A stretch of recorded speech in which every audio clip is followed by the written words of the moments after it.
spent any time in Chicago before? A little bit. Not too much, but we come here for the comedy festival, Children's Hospital. And then the first time I came here was I did one episode of ER when I was starting out. Oh, really? And that was their one episode of the year that they got to go to, Chicago to sort of like shoot all the interstitial Chicago visuals. So.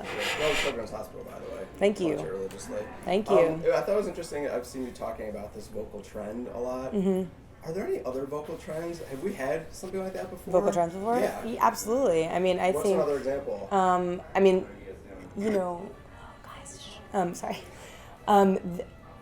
For instance, like I always think of Marilyn Monroe during her time where, oh, Mr. President, that kind of super breathy, sexy Jim Jam was a vocal trend of that time. I think that's the scientific term. That is clinical.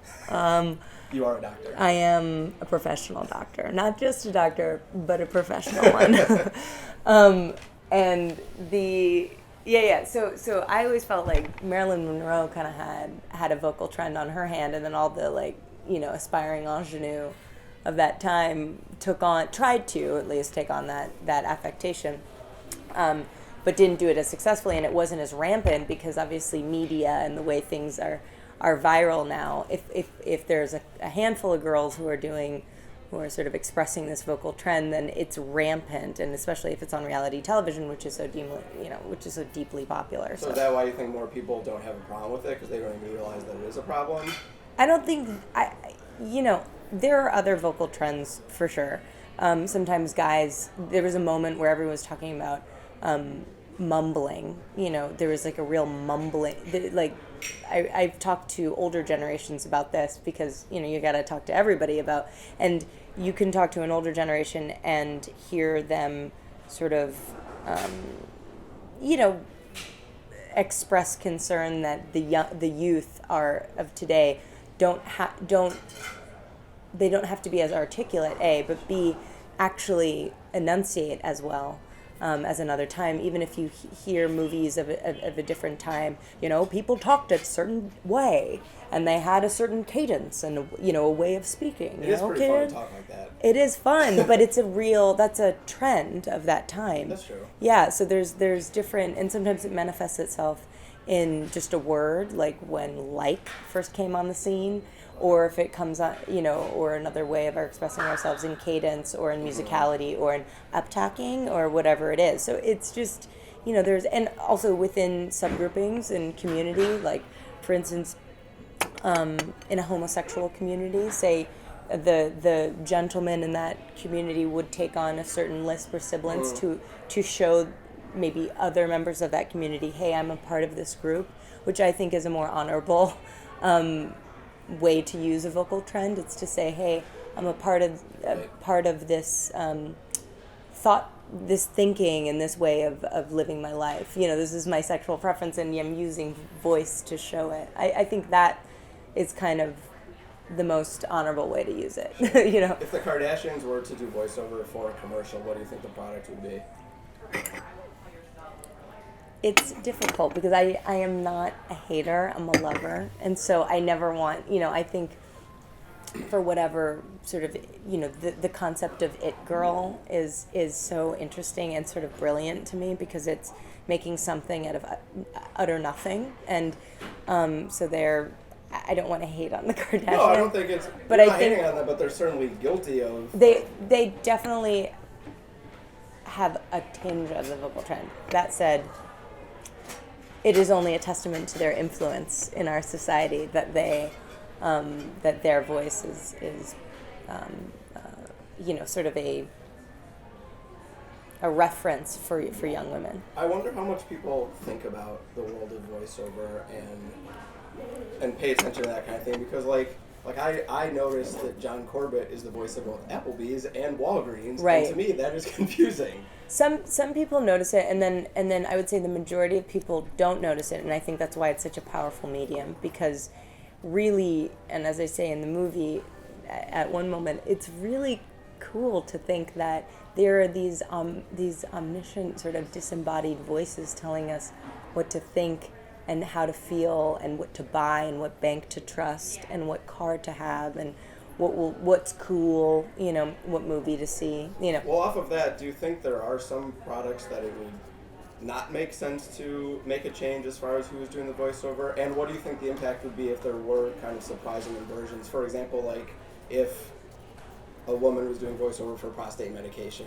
and then the same thing for a female product, that type of thing, like. Well, I think I think at the end of the day, you're trying to, that's what I'm talking about with a female voice being the omniscient voice of in a world kind of scenario where you're playing the voice of God. And so for a woman to play the voice of God is inherently the most controversial, conversation. But you're right. To have a man do a tampon commercial would feel somewhat disjointed. But that's because usually voiceover, the voiceover actor or presence is talking to the very person who they want to be listening. So if it's for tampons, it's likely going to be a woman. But that said, there are sort of middle grounds, like the Emmys and and the Oscars, for instance. They have actually a female voice who announces the names and who announces people coming in and out, which I think is. But everyone likes pizza. There's no reason Domino's can't use a woman. Absolutely. Pizza. Let's be honest, it's one of the great things in the world. If not the best. If not the best. This is the hard-hitting stuff. Now we're getting into the real issue. I tried to lead off with the hard stuff, and now we'll go into because it's been difficult. But yes, you're right. You are correct that pizza is the greatest thing in the world. What other kind of underrepresented food subgroupings? Or that, are there any other roles that you think need more female representation that people don't often talk about other than the voiceover world? Oh, look, there are still a handful of areas where women, where the statistics are unfortunately low for ladies. That said, I guess if we're being topical, then I would say the studio film system, for female directors. There's very little female directors, and I think I think independent filmmakers, there's quite a lot of women, but I think that the studio system still has a massive dearth. What's something you think people don't appreciate about the challenge of directing something like Children's Hospital?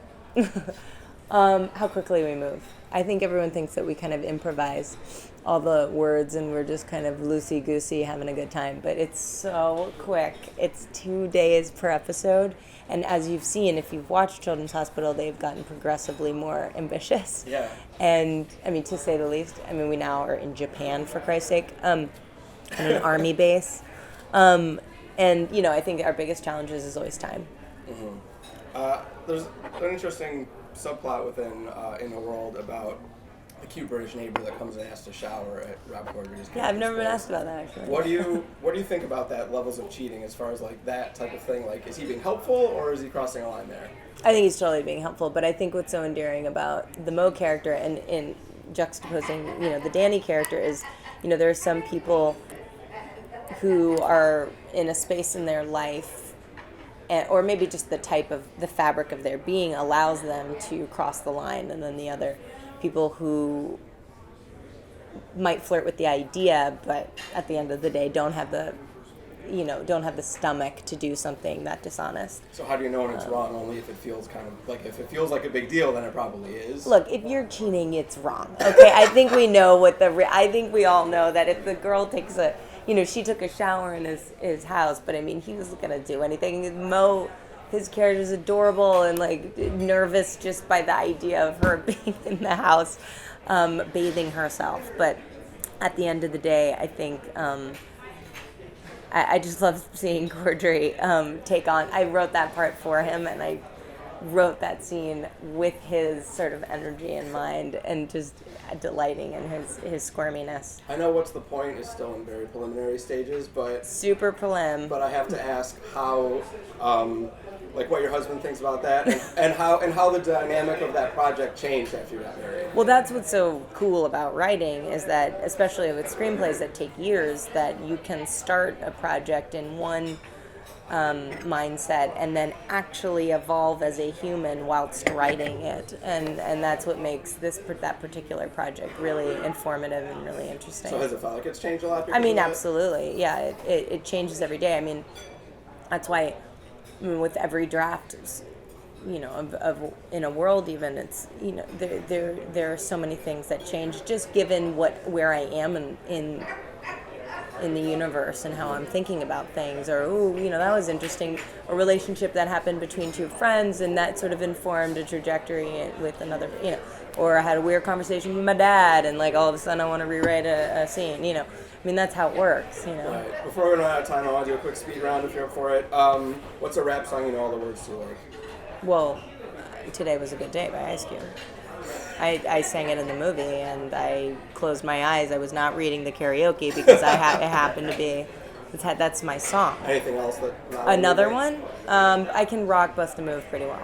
I mean, I think we all can. At one point, it was pretty rampant. A movie that scared you? Movie that scared me? Oh, Jesus. You know, and it's supposed to be rapid fire. Jesus. Just in general? Sure. Oh, I mean, The Shining. First album you bought? The Cars.